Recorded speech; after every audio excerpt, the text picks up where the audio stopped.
Hi everyone, welcome back to another video from Crazy Gamer.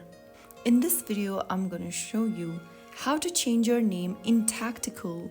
In order to change your name in Tacticool, go ahead and open up the Tacticool app on your smartphone. From the main screen, tap on the menu button at the top left corner. Now click on Profile from the left-hand side menu. Go to the player name button at the top left and tap on the little pencil icon right next to it. Now, erase your current name and write down the new name you are trying to change to. The first name change is free, whereas changing your name again after this may require you to spend some golds.